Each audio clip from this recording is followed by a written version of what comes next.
এক গ্রামে বাস করত বুড়ো শিয়াল ও বুড়ি শিয়ালনী। তাদের সংসারে ছিল তাদের এক সুন্দরী নাতনি। তাদের বাড়িতে 2টি গরু ও কিছু হাঁস মুরগি ছিল।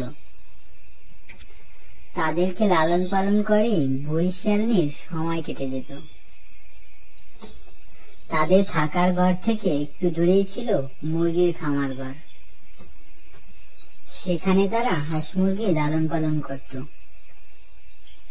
তাদের সংসারে কোনো অভাব ছিল না। প্রতিদিন মুরগিরা যে ডিম দিত তা বিক্রি করে তাদের সংসার ভালোভাবেই চলে যেত।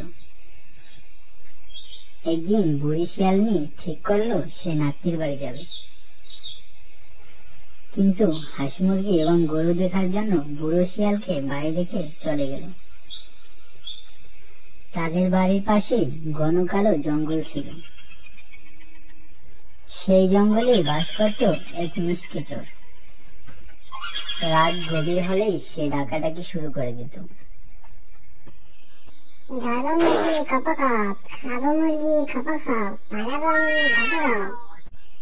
মিসকে চোর রাতে একটা মুরগি নিয়ে পালিয়ে যায়। পরের দিন সকালে বুড়ো শিয়াল দেখে তার খাঁচা থেকে একটি মুরগি গায়েব। তাই সে মন খারাপ করে সেখানে বসেছিল। পরের দিন বুড়ি শিয়াল তার নাতির বাড়ি থেকে আসলো। বুড়ো শিয়াল তার সকল ঘটনা শিয়ালনীকে খুলে বলল। আবার রাত হলো। মাঝরাতে হঠাৎ তারা মুরগির ডাকাডাকি শুনতে পেল। এই ধর ধর, মিচকে চোরকে ধর, মিচকে আমার মুরগি নিয়ে গেল রে গেল, মিচকে চোরকে ধরতেই পারলাম না। এভাবেই আরো 2-3 দিন চলে গেল মিচকে চোরের হাঁস মুরগি খাওয়া।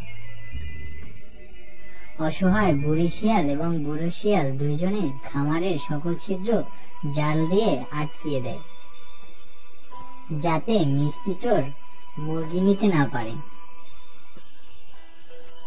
এরপরে রাত হলো। মিচকে চোর ঠিকই জাল কেটে মুরগি নিয়ে চলে গেল। এভাবে মিচকে চোরের অত্যাচার আর সহ্য করা যায় না, একটা উপায় বের করতেই হবে। পরের দিন বুড়ো এবং বুড়ি অনেক চিন্তা ভাবনা করে একটা বুদ্ধি বের করলো। মিচকে চোর ধরার জন্য একটা ফাঁদ তৈরি করতে হবে। বেটা মিচকে চোরকে এবার জব্দ করবই। বুড়ো তার বুদ্ধি অনুযায়ী কাজ করতে লাগলো। সে কুঞ্চি দিয়ে একটা খাঁচা তৈরি করলো। তার খাঁচা তৈরি করার উদ্দেশ্য একটাই, খাঁচার মধ্যে মিচকে চোরকে বন্দি করা।